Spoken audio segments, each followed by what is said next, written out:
Hello everyone. তো আজকের যে বিষয়টা হচ্ছে সেটা হচ্ছে তোমাদের জেক্সপো এবং ভোগলেটের ফর্ম ফিল আপ কিন্তু ডেট কিন্তু বাড়ানো হয়েছে। সেটা কিন্তু অফিসিয়ালি আপডেট তোমরা যে জেক্সপো এবং ভোগলেটের যে কমন অ্যাডমিশান যে পোর্টাল আছে সেখানে যে দেখতে পারো যে তোমাদের কিন্তু ডেট এক্সটেন্ড করা হয়েছে। কারণ দেখো তোমাদের কিন্তু জেক্সপোর অলরেডি ম্যাক্সিমাম স্টুডেন্ট অ্যাপ্লাই করে দিয়েছে। তো সেক্ষেত্রে কিছু কিছু স্টুডেন্ট বাকি আছে যারা এখনও পর্যন্ত বলতে গেলে তোমরা অ্যাপ্লাই করোনি। তো সেই ক্ষেত্রে তোমরা অ্যাপ্লাই করে নাও। কারণ হচ্ছে তোমাদের 21 তারিখ, ঠিক আছে, জুলাই মাসের 21 তারিখে পর্যন্ত তোমরা ফের একটা নতুন একটা আপডেট পাচ্ছ। তো সেই ক্ষেত্রে তোমরা জুলাই মাসের 21 তারিখ অবধি কিন্তু তোমরা আপডেট পাচ্ছ। আর তোমাদের যে র্যাঙ্ক কার্ড যেটা আছে সেটা হচ্ছে 28শে জুলাই কিন্তু অবশ্যই বেরিয়ে যাবে, ঠিক আছে।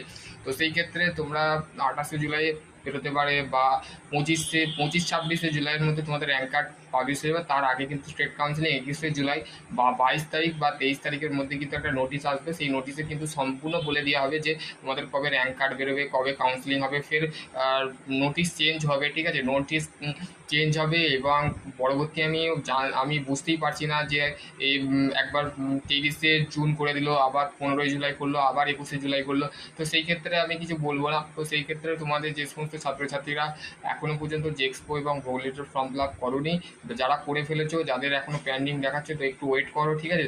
21শে জুলাইয়ের পর তোমাদের কিন্তু সব কিছু ঠিকঠাক হয়ে যাবে, ঠিক আছে। তো সেই ক্ষেত্রে তোমরা অবশ্যই আমার চ্যানেলকে ফলো করো, ঠিক আছে। তো আমি সমস্ত কিন্তু তোমাদের রেগুলার ফেক আপডেট দেবো না, কি যেগুলো স্টেট কাউন্সিলিং থেকে যেটা পাচ্ছি, তো সেই ক্ষেত্রে তোমাদের বলছি। তো অবশ্যই অবশ্যই অবশ্যই তোমরা তোমাদের যে দাদা বা দিদি যারা আছে, যারা মাধ্যমিক বা উচ্চ মাধ্যমিক আছে, এই ভিডিওটা শেয়ার করবে অবশ্যই। কারণ হচ্ছে তোমাদের যে সমস্ত ভাই বোনেরা এখন পর্যন্ত জেক্সপো এবং ভোগলেটের ফর্ম ফিল আপ করোনি, তাদের অবশ্যই বলবো, আমার রিকোয়েস্ট আছে যে তোমরা অবশ্যই যে ফর্ম ফিল আপটা করে নাও। কারণ হচ্ছে দেখো 21শে জুলাই বলেছে, আর হাতে 5টা দিন আছে, 5টা দিন আর 6টা দিন, এক সপ্তাহ আছে টানা। তারপরে লাস্ট ডেট তোমাদের 21শে জুলাই, কিন্তু তোমাদের নোটিশ কিন্তু 22 তারিখের পর 23 তারিখের মধ্যে একটা নোটিশ আসবে ডেফিনেটলি। তো সেই ক্ষেত্রে তোমরা অবশ্যই যারা এখনো পর্যন্ত ফর্ম ফিল আপ করোনি বা ফর্ম ফিল আপ করে ফেলেছো, তারা একটু ওয়েট করো। যাদের পেন্ডিং দেখাচ্ছে বা নিয়ে আছে, সেটা কিন্তু খুলে দেওয়া হবে, ঠিক আছে। তো আশা করছি তোমাদের যদি আরও কোনো কোয়ারি থাকে, নিশ্চয়ই কমেন্ট সেকশনে অনুরোধ করে ভালো থাকো, সুস্থ থাকো। Thank you.